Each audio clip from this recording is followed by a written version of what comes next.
noches, acá tenemos el placer para la Naranja Crítica, para Cítrica Radio y para Cine Argentinoide de charlar con él, con el director Matías Riccardi, que es su ópera prima sobre Leopoldo Luque, Vida de Campeón. ¿Quién es Leopoldo Luque, Matías? Aquella generación que a lo mejor no vivieron ni tuvieron la pasión de vivenciar el Mundial 78.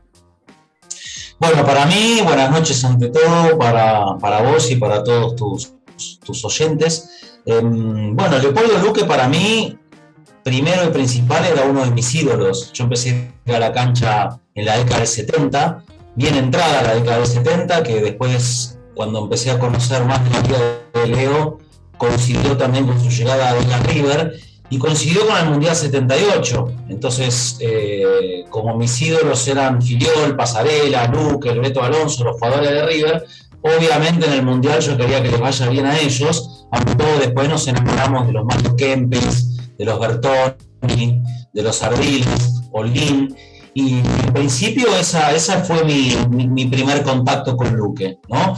Conocía bien su historia, de todo lo que le había pasado, inclusive durante el Mundial, que yo te diría que un poco ese fue el disparador de la película, la situación particular de Luque en el Mundial, pero cuando tuve la dicha de conocerlo en persona y proponerle esta idea de por lo menos contar eso, ¿no? Lo que le había sucedido en plena competencia, me encontré con un ser humano maravilloso, de perfil bajo, sencillo, humilde, que nada le resultó fácil en su vida, que triunfó de grande en el fútbol, que era muy difícil en esa época, y eso, insisto, fue un gran incentivo para mí, porque después de estar 2 horas con él, que me invitó a comer una pizza acá en Buenos Aires, un día en Mendoza, dije, bueno, esto es un largometraje, no es una historia dentro de un mundial que a lo mejor quizá te da para un corto. Y logré hacerme muy amigo de él y por eso lamenté como mucho su muerte y hasta el día de hoy lo extraño mucho. ¿Cómo fue el germen que decís, bueno, de inicio de esta película y decís, bueno, se me cumplió el sueño del pibe, como hincha de River, vamos a contarle un poco algún chismecito, algún picantito acá a la gente, a nuestros oyentes, a la gente de Cine Argentinoide? Decís, bueno, se me cumplió el sueño del pibe, de alguna manera, ¿y cómo fue que lo lograste y cómo llegaste al abordaje vos como realizador? Y para que decir, ¿son inalcanzables los ídolos populares, como los deportistas, llámese deportista, artista, o tienen la grandeza, tienen la humildad de los grandes, Luque? Mira, respecto a lo del sueño de pibe, es cierto, porque yo desde que tengo uso de razón siempre me gustó el cine. Lo que pasa es que, bueno, me gustaba primero como programa, después pasé por la etapa de que me gustaban y me siguen gustando mucho los actores. Después me empezaron a gustar los grandes directores y allá por mis 24, 25 años dije, bueno, voy a estudiar. Me metí a estudiar diseño de imagen y sonido en la UBA, que si bien no es una carrera específica de cine, yo también tenía un poco como las ganas de estudiar en la UBA. Estaba casado en ese momento con una señora que era abogada y yo decía, bueno, ¿por qué ella tiene un título y no puedo tenerlo yo? Esas cosas que pasan a esa edad. Y a medida que uno se mete en la facultad y como toda carrera vas conociendo profesores, y vas viendo películas que no conocías y tendencias, etcétera, etcétera, bueno, ¿por qué no intentarlo, no? El INCADA tiene un subsidio, y esto lo digo para aquel que a lo mejor las edades y está como medio desmotivado pensando que, viste, llega un momento de tu vida que decís, bueno, no va a sonar el teléfono y va a decir alguno, Matías, quiero que me dirijas una película. Entonces a veces es uno el que tiene que ir a buscar eso, ¿no? Y como yo conocía el subsidio de los documentales digitales, que en una época se llamaba Quinta Vía, donde literalmente es así, o sea, se creó un subsidio para que la gente que no tiene un mango y quiera hacer una película, lo pueda hacer. No es que te lo regalan, es un proyecto que les tiene que interesar, que se junta un comité, etcétera. Y bueno, yo andaba buscando alguna idea que me motive, no sabía si meterme a lo mejor con un tema, con un hecho, bueno, todas las variables que te da un documental. A mí me gustan particularmente mucho los documentales biográficos, esas historias de vida con las mismas estructuras dramáticas que tiene la ficción misma, que de hecho para mí el documental es una ficción. Y justo se dieron una charla futbolera con amigos que se hablaba muy mal del Mundial 78. muy mal. Y a mí lo que me dolía era que era gente de mi edad, yo tengo 51 años, inclusive gente más grande, donde directamente ese mundial era el mundial de la trampa, el mundial de la mentira, el mundial que no sirve, que no vale, que lo organizaron los militares, que los jugadores se entregaron, los rivales, bueno, todo lo que te puedas imaginar. Y yo dije, bueno, ¿por qué no hacer un documental sobre el mundial? Pero claro, ¿desde dónde? Y siempre caía en entrevistas a jugadores, material de archivo, entrevistas a jugadores, y eso, para eso están los programas deportivos. Y como vos decís, acá hay algo que este mundial estaba programado desde el año 1966. Después podemos hacer las lecturas políticas que queramos de todo el material y la complicidad, ¿no? Pero este ya estaba desde antes, este mundial. Se programó en el 62 años antes, que era acá, yo me acuerdo. Yo quería aclararlo en la película porque mucha gente, todos sabemos lo que pasó el 24 de marzo del 76, y mucha gente dijo, los milicos se afanaron todo y en 2 años hicieron ese mundial. Sí, los milicos se afanaron todo, estamos de acuerdo, y se afanaron y miles de vidas. Y por supuesto deben haber afanado aprovechándose de la, bueno, hay toda una historia nefasta ahí con el ente autárquico, etcétera, etcétera. Pero la decisión de que Argentina sea sede de la Copa del Mundo fue en el Congreso de la FIFA en el Mundial de 1966. Entonces, bueno, ya había como un tiempito anterior, y de hecho en el 74, en el Mundial de Alemania, se termina de confirmar lo de la sede. Pero yo dije, bueno, en vez de hacer sobre el Mundial, voy a buscar un personaje que cuente en primera persona, y ahí es donde aparece Luque, porque, a ver, yo me podría haber ido detrás de los Mario Kempes, o la historia de Paul, que son gente que aún hoy está vigente y que gracias a Dios gozan de buena salud, pero yo quería ir algo más allá de la gesta deportiva. Y Luque para mí siempre fue como esa especie de antihéroe, ese tipo sencillo. Siempre yo tenía la imagen de esa camiseta ensangrentada, el ojo tipo Rocky, el tipo de barrio sencillo, que por supuesto se complementó, como dije antes, cuando él me contó su historia previa al Mundial, porque él en el Mundial tenía 29 años, pero hay algo previo en sus inicios que para mí ameritaba que se convierta en película. Y esa sencillez que yo encontré con él, vos me preguntabas si de los divos, sí. Yo había intentado hacer antes otras historias, me pasó con una cantante y actriz, cantante y actriz, las dos cosas, me pasó con otro jugador de fútbol, pero a ver, ideas vagas porque uno está todo el tiempo en movimiento, y sí te pasa que cuando ya empieza el tema de, bueno, cuánto me corresponde, que quiero que todas las canciones sean las mías y no las que compuse con otros, y yo no tengo un mango, ¿entendés? Yo voy a hacerte un homenaje en vida, donde te propongo sin proponértelo un negocio, o sea, como yo le decía a Leo, no hubiera habido película de Matías Riccardi sin Leopoldo Luque, pero tampoco había película de Leopoldo Luque sin Matías Riccardi. Entonces es como que haces un pacto, porque he conocido casos de protagonistas jodidos que después se arrepienten, y acá fueron las reglas claras de entrada. Éramos él, mi cámara y yo, faltaban los recursos. Bueno, ahí todo un laburo, pero con él, así como lo ves en la película, era él en la vida cotidiana, y era él. El tipo me llamaba, no sé, lo entrevistaba a Annie Kuznetsov para su programa, a las 4 de la tarde se venía en un avión a las 9 de la mañana y venía a mi casa. O me decía, no conozco a nadie en Buenos Aires, como campeón del mundo no conoce a nadie en Buenos Aires, pero no, entonces venía a casa, nos íbamos a tomar un café, me invitaba.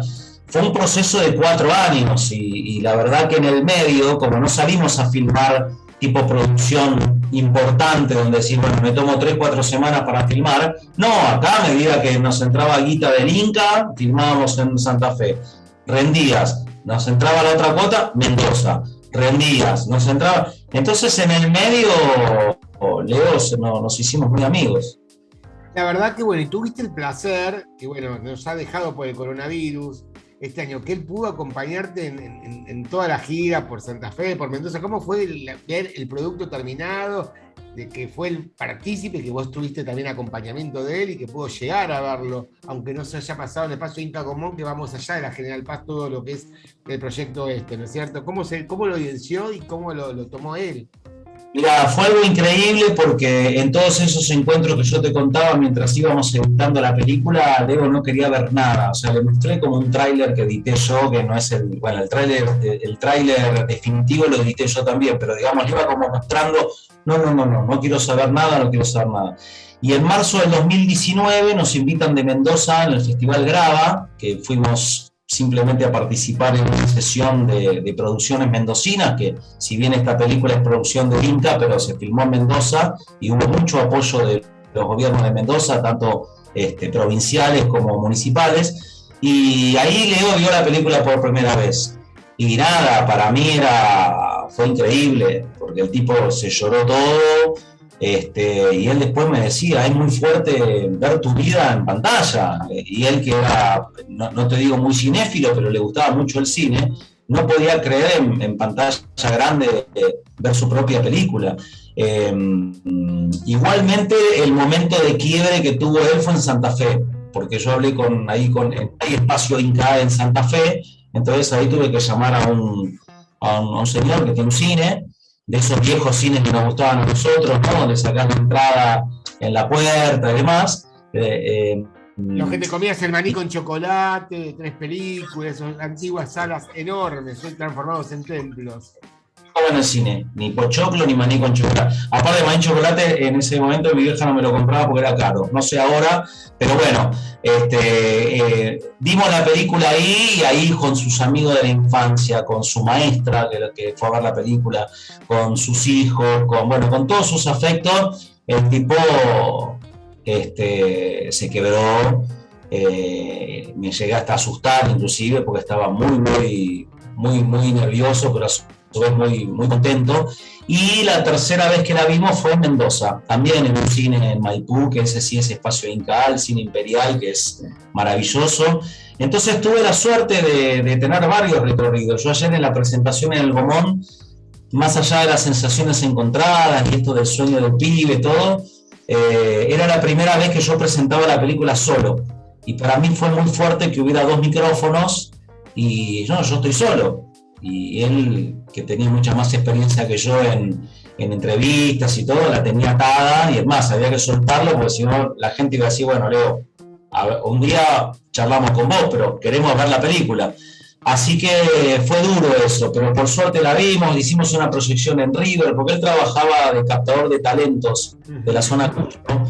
Entonces la pasamos en el auditorio de River, con todos los profes de educación física, con los directores, con todos los chicos de las inferiores. Es más, hay como 5 o 6 chicos que hoy están entrenando con la primera, que hace 2 años estaban ahí estaba el Pato Filiol, bueno, había exjugadores de River bastante conocidos, como Hernán Díaz, Gordillo, y eso también fue muy movilizante, porque yo iba a la tribuna que está arriba de ese auditorio, o sea que en los últimos 4 años no paro de recibir alegrías, y todo eso se lo debo, por supuesto, al INCA y a toda la gente que nos ayudó, pero si no hubiera estado Leo totalmente predispuesto, vos y yo ahora no estaríamos hablando, quizá. Qué maravilla. Tenés un punto muy alto. ¿Cómo sigue el Opus 2, segunda película? ¿Algún proyecto en cual estás trabajando, craqueando?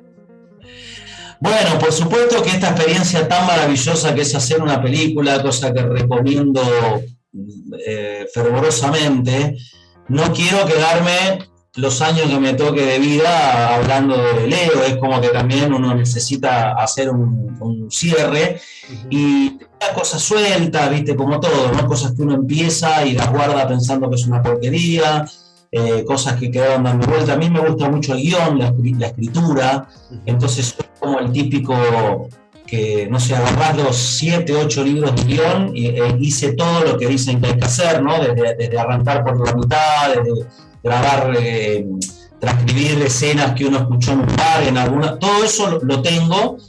Y bueno, el año pasado, no hay cuarentena larga que mal no venga, y me propuse agarrar una de esas historias y transformarla en un guión, que ya terminé, que ya lo registré, que lo estoy haciendo circular. Si no es ese, hay otro que también casualmente el lunes voy también a registrarlo. Así que bueno, después vendrá la etapa de a quién se lo muestro, a quién le interesa. ¿Se puede saber sobre qué personaje, si es documental? Que no es documental, es una ficción, mirá, es un policial, en realidad es una historia de amor que transcurre dentro del marco policial, no sé cómo ahí se mezclan, sé, pero digamos, no sé cómo expresarlo, y transcurre en un pueblo de Santa Fe a fines de los 80. En la Semana Santa del Feliz de las Pascuas, la casa está en orden, que no tiene nada que ver igual con lo político, yo porque lo quise situar en un... Pero Alfonsín aparece en una televisión nada más mientras está el clímax de la película. Pero bueno, yo para de obsesivo, para meterlo en un lugar y espacio determinado. Si por cuestión de guita no se puede hacer de época, se traerá un poco más acá. Lo que pasa es que ahí tiene que ver los australes, hay toda una historia de media turbia con los cambios de moneda. Pero bueno, se puede traer más acá y hablar de patacones o hablar de menentruchos, qué sé yo. Tenemos los argentinos. Patacones, Lecop, tenemos experiencias en estos impresionantes. El tema de los celulares y las redes, porque si no pierde un poco el verosímil. O sea, hay situaciones que hoy con celulares, no. Entonces, ese es el límite. Te la traigo hasta, no sé, hasta los 90 y pico, los 2000. Cuando ya hoy encontrar a alguien es ver dónde está con el celular, ya la película tiene... Pero bueno, es esa historia documental. No estoy cerrado me encantó. Lo que pasa es que acá en la Argentina tenemos un problema muy serio con el tema de archivo. Yo he trabajado en un documental sobre Blackie. Espectacular, esa figura lo vi maravilloso. ¿Qué hiciste ahí en el de Blackie? Fui un poco de todo, porque soy muy amigo de Alberto Ponce, que es el director, que es el montajista de mi película, que debe ser el de Argentina el mejor editor de todos, porque tiene una carrera extensa. De Leonardo Fabio para abajo trabajó con todo, pero esa fue su ópera prima y por ahora su única película. Y fui un poco de todo, porque Alberto se quedó sin recursos, porque lo agarró una de las tantas devaluaciones que hubo. Y bueno, yo le presté mi cámara y entonces, bueno, fui asistente de cámara, grabé un par de entrevistas, colaboré en el montaje, hice el making of, bueno, fui un poco asistente de producción, lo filmé a Pepito Cibrián en su casa, esa fue mi primera entrevista profesional que grabé, y aprendí mucho de esto, sobre todo del material de archivo, ¿no? Que no hay programas grabados, que hay material choreado. En lo deportivo hay mucho material afanado. Lo que conseguí, lo conseguí gracias a la generosidad de mucha gente, si no es imposible. Y si no, está en YouTube o en cualquiera de esos archivos, pero en muy mala calidad. Entonces, ¿se puede hacer un documental sin material de archivo? Sí, claro, buscas un personaje que no requiera eso y no por eso no va a dejar de ser buena la historia. Sí. Pero bueno, estoy abierto a eso. Pero muchos me preguntan, ¿y ahora qué jugador toca? No, bueno, pero qué sé yo, o sea, me encanta el fútbol, pero uno quiere tratar de que aparezcan otras ideas, lo que no significa que mañana muchos compañeros de él me dijeron, Tarantini, ¿quién más? Tenés tanto, Lin, tenés tantos para hacer, la verdad, el Mundial, tenés para hacer sobre cada uno, es un personaje, una vida. Yo creo que Alinca quiera bancar otro proyecto o sea, hay otros colegas míos que también tienen ganas de hacer sus historias. O sea, vos mandás el proyecto y hay como, en ese cuatrimestre había como 40. Entonces, bueno, nada. Pero bueno, estoy abierto a cualquier cosa. Esas historias de ficción se me ocurrieron a mí y viste que el guión tampoco es la Biblia. O sea, es algo donde después vas al rodaje y puede haber millones y se terminaron en el montaje. Pero bueno, si no son esas historias, por el motivo que sea, porque a ningún productor le interesa o porque es muy costosa, bueno, habrán otras dando vuelta. Tengo argumentos, 2 o 3 historias ahí también como para que... Nada, estoy muy entusiasmado y viste, no se da siempre esto, entonces como que hay que aprovechar el momento. Un día te agarra el bajón y decime tener que haber dedicado al periodismo deportivo, que a veces lo pienso. Entonces digo, no, si fue tan lindo hacer una película, vamos por otra.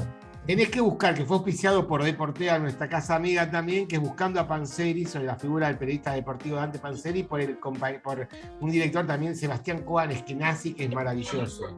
Me gustó mucho. Ese también compartimos, vamos tirando acá como. Después tenemos que hacer un Zoom. Un día nos debemos un vivo de Instagram Live con tiempo ahí. Hoy un día ajetreado, te prometo que hacemos un día, nos debemos eso. Mati, te agradecemos acá para la Naranja Crítica y para Cine Argentino Hoy, tu presencia acá y tu generosidad desde ya.